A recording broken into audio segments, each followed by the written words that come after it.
don't we play a little game?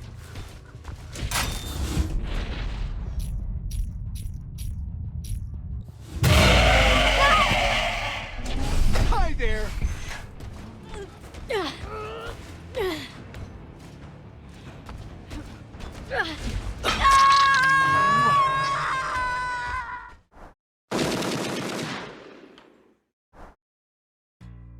Hello everyone, my name is Pally, and I'm an OG 2016 DBD nerd who mains Trapper and Bill, and I don't know if I've told you this before, but I'm also a huge fan of Singularity, the Xenomorph, and as of late, the animatronic himself, Springtrap. Speaking of Springtrap, that's who I'm going to be talking about today. I've been playing a significant amount of Springtrap since his release nearly a month ago, and now, after some balance changes to his add-ons, I'll talk about what I think of him, from both a strength and enjoyment standpoint, and also I want to note that the gameplay footage you see in the background here is intentionally taken from my very first 2 games of Springtrap on the day he released. So let's talk about it.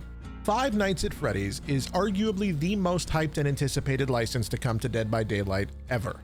So much so that it smashed concurrent player count records. BHVR Interactive revealed the collaboration with Five Nights at Freddy's almost a year ahead of time, which is something they've never done before. Now stop me if you've heard me say this before, but I'm a marketing guy, and from a marketing perspective, that is how you build long-term hype. I also found it amusing when a random DBD Twitter user attempted to mislead people into believing it may only be a cosmetic collection because the meltdown over this one person's random tweet was insane, absolutely legendary, but fortunately, BHVR quickly confirmed that it was not limited to just cosmetics. I'd also like to applaud BHVR Interactive for working with Scott Cawthon on the FNAF chapter because from what we know, or at least what we've been told, he's very strict and protective over his license, so I can only imagine the headache it might have been working with him. However, by some miracle, they managed to pull it off.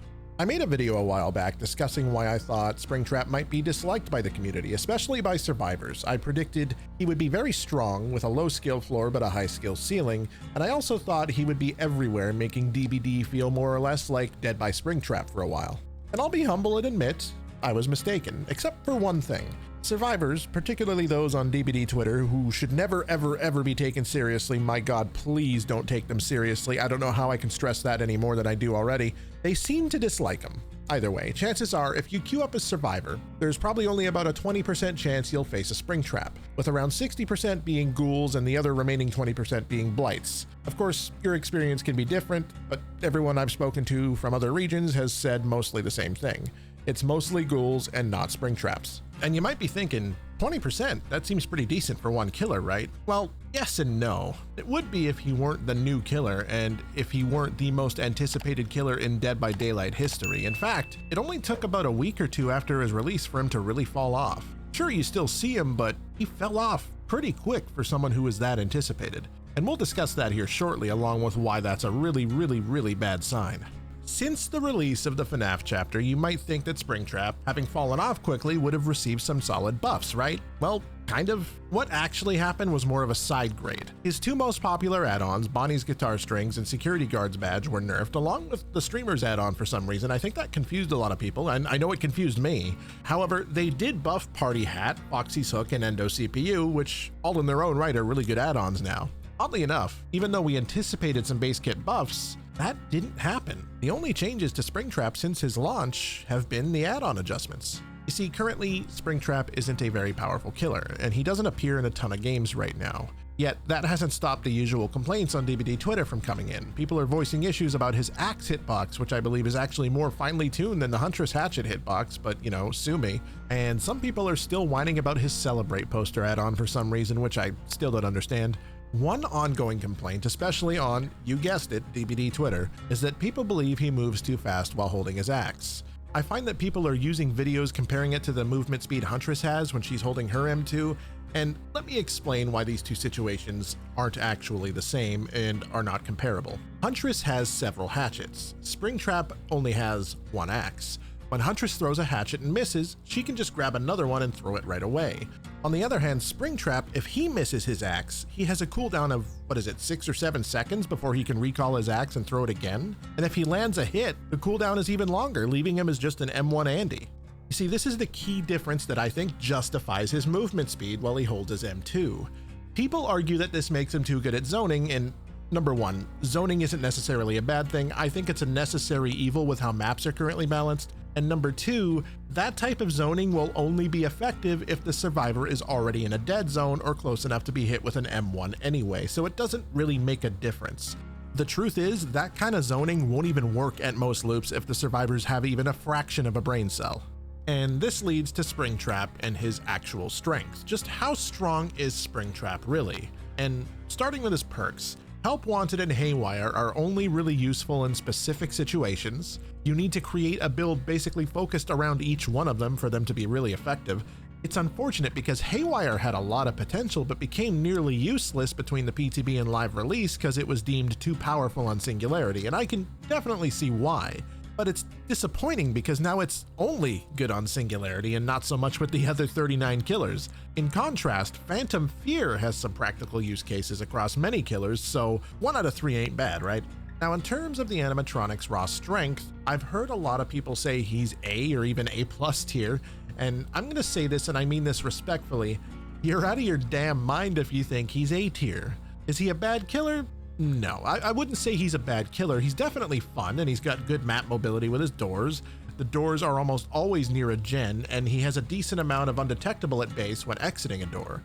He also has an interesting bit of microplay where he shifts from 4.4 to 4.6 meters a second speed after throwing his axe, but despite having a relatively low skill floor and a really high skill ceiling, I honestly don't think he's above mid B tier, perhaps high B at most, at least for now. The reason I say this is because at the end of the day, he's completely useless against exhaustion perks. His kit lacks any tools to handle the highly engaging, interactive, and interesting survivor playstyle of pre-run, shift W, and pre-drop that seems to be meta right now. This playstyle completely neuters him, and it takes absolutely no skill on the survivor's part to do it, which is why I believe he can't be any higher than B tier. I think these are the reasons he's fallen off so quickly, leading to mostly ghouls and blights in your survivor matches. Killers like these don't have to deal with exhaustion perks, shift W, or pre-dropping. They can brute force a fun and interactive chase with survivors whether they want to give it to them or not. If I were Behavior, I would be concerned that the most anticipated license in DBD history has dropped in pick rates so quickly, and I would be scrambling to understand the reasons behind it as soon as possible. Because for like a week after he first came out, his pick rate was insanely high. He was everywhere, but he really fell off. And look, I'm not a game developer, so I'm not sure what I would do to mitigate these issues that he has, or even if it's necessary to do so. But one change I would make, which is completely unrelated, is to put a cooldown on the reveal mechanic that survivors have when they use the doors. Because even a semi-coordinated swift can just reveal you over and over and over for free aura reading, but also, the reveal noise is really high-pitched and really annoying. I don't know if anyone's noticed that. None of those drawbacks, however, prevent him from being enjoyable, and despite his many weaknesses, and as we talked about, there are many, Springtrap is genuinely fun to play. Landing orbitals or even perfectly arced long shots is extremely satisfying, and when survivors actually run loops instead of just holding W, the chase becomes very engaging. He also has a very diverse selection of add-ons that enhance these aspects of his power in various ways to cater to different player preferences. Additionally, it's really exciting to get those random survivor jump scare grabs during door traversal. I can never get enough of those. Now look, as enjoyable as Springtrap can be, I think that only gets you so far. You see, in my experience, because I can't speak for anyone else, there are still way more ghouls and blights than Springtraps in my survivor games. And while he is fun, there's only so much pre-run, shift W, pre-drop players can handle before it starts to feel annoying and Springtrap stops being fun. When things become irritating, players tend to switch to characters like Ghoul or Blight, which leads to the usual DBD Twitter survivor complaints of boring or unfun experiences because they only encounter a very limited amount of very strong killers.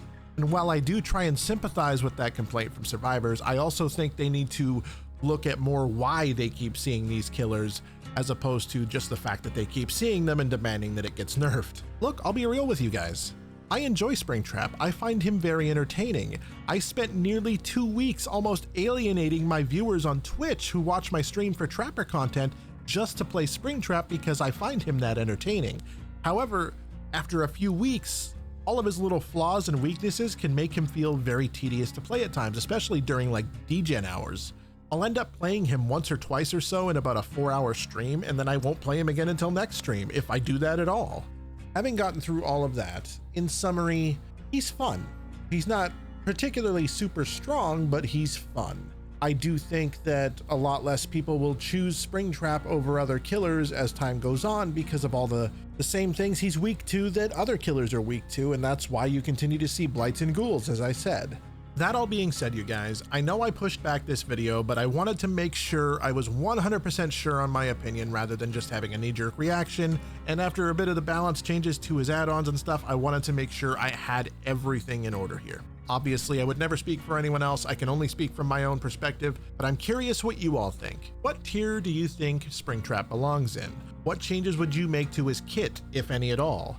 Would you buff him? Would you nerf him? Let me know in the comments below. And as always, if you enjoyed the video today, I would really appreciate it if you left a like. And if you think I'm worth a damn and want to hit that subscribe button, that'd be mighty kind of you as well. If you would like to catch me live, you can find me over on my Twitch channel at twitch.tv/PallyLive. And once again, as always, on a personal note, you guys are awesome. You guys always show up, and I really appreciate that more than you could ever imagine. Thank you guys so much for watching. This has been Pally, and I will see you all in the next one.